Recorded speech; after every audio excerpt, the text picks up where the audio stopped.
C'est un chemin poussiéreux. Les camions et les voitures filent à toute allure. C'est la seule route vers Lysychansk.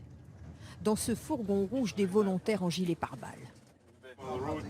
La route normale est bombardée, alors on passe par cette forêt. Aux abords, des fumées blanches de l'artillerie et une raffinerie en feu. Dans les rues de Lysychansk, ces barrages de voitures cabossées et les impacts des bombardements.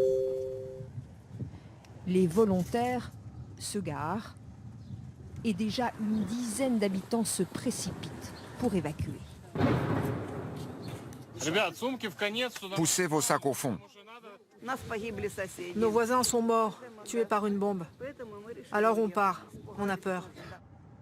À attendre de voir la mort pour partir, il serait encore 15 000 habitants déterminés à rester dans cette ville devenue zone de guerre. Des civils qui gênent les militaires. Dans cette arrière-cour, nous allons découvrir stupéfaits les tensions entre des habitants pro-russes et l'armée ukrainienne venue les déloger de leurs abris. C'est de la déportation, de la déportation. Mais pourquoi vous me dites ça? Comment ça, non? Mais si, ils nous foutent dehors. La colère. L'armée refuse de nous parler. Elle a lancé un ultimatum à ses habitants. Ils ont 2 jours pour quitter l'abri qui appartient à la ville. Tu veux ces verres-là? Les volontaires aident à évacuer. Dans la cour, les militaires ukrainiens font face à la méfiance, aux soupçons de ces habitants russophones et hostiles. Vous allez nous mettre sous des tentes, hein? C'est ça ce que vous voulez? La moitié de l'abri accepte de partir. D'autres occupants remontent dans les étages malgré le danger. Un obus est tombé ici il y a 2 jours. Mais qui sont ces habitants hostiles à l'armée ukrainienne?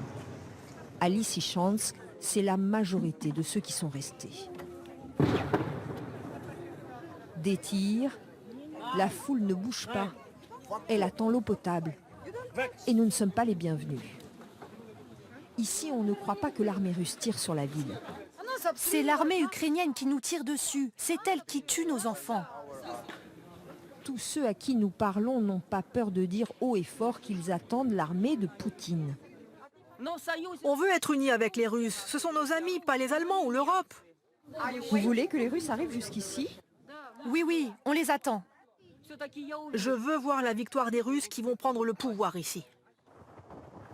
Des Russes attendus en libérateurs. Ce soir, le fourgon rouge quitte la ville, emmène, loin des combats, une dizaine à peine d'évacués.